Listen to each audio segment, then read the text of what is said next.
vers 14 h le 28 juin 2008. Un garçon de 17 ans, lors d'un voyage au parc à thème Six Flags Over Georgia, a commis une erreur fatale.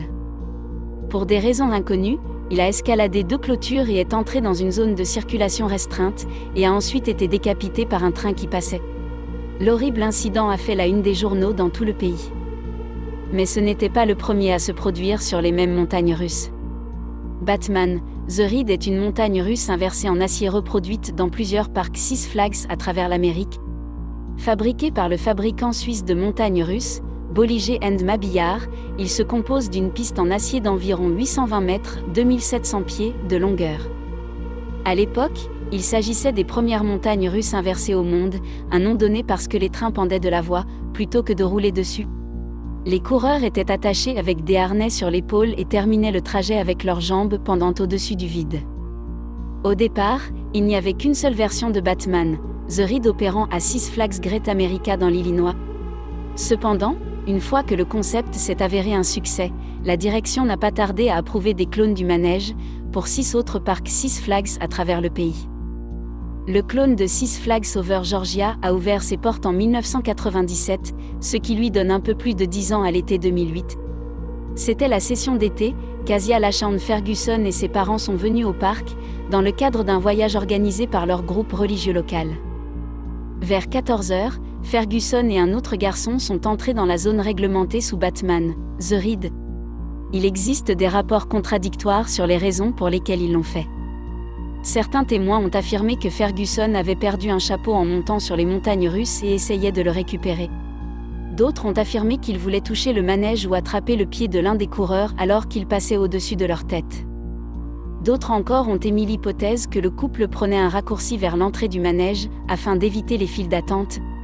Bien que la raison pour laquelle les 2 garçons soient entrés dans la zone réglementée soit inconnue, ce qu'ils ont dû faire pour y arriver est un fait largement médiatisé. La zone dangereuse sous les montagnes russes était protégée par 2 clôtures de 6 pieds, que les garçons ont escaladées l'une après l'autre, ignorant plusieurs panneaux d'avertissement très visibles dans le processus. Une fois à l'intérieur de la zone de manège, les garçons se sont dirigés vers un endroit directement sous la piste de manège, au bas d'une chute. C'est ici que Ferguson a été touché. Le train roulait à sa vitesse maximale de 80 km/h, 50 000 à l'heure, lorsque l'incident s'est produit. Le pied pendant d'un coureur de montagne russe a heurté la tête de Ferguson, et à cette vitesse, l'impact a été suffisamment important pour le décapiter complètement, le tuant instantanément. L'autre garçon qui avait accompagné Ferguson dans la zone réglementée n'a pas été blessé. Un peu, miraculeusement aussi, le cavalier, dont la jambe avait été impliquée dans la collision.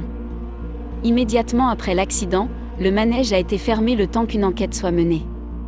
C'est à cette époque qu'il est apparu que Ferguson n'était pas la première personne à mourir de cette manière. En mai 2002, un jardinier de 58 ans, nommé Samuel Milton Guiton, a été tué alors qu'il se trouvait dans la même zone réglementée, encore une fois par un impact de la jambe pendante de l'un des passagers du manège. À ces 2 occasions, le trajet a été fermé, pour un peu plus d'une journée, juste assez longtemps pour que l'administration fédérale de la sécurité et de la santé au travail inspecte le trajet et le juge sur pour les passagers. À ces 2 occasions, on ignorait finalement pourquoi la victime s'était retrouvée là où elle se trouvait. Dans les 2 cas, l'incident a été causé par le même mécanisme, et pourtant, aucun changement n'a été apporté à la suite de l'un ou l'autre décès. Le clone de Batman, The Ride at Six Flags Over Georgia fonctionne toujours à ce jour. Il n'y a pas de mémorial sur place à l'une ou l'autre de ses victimes.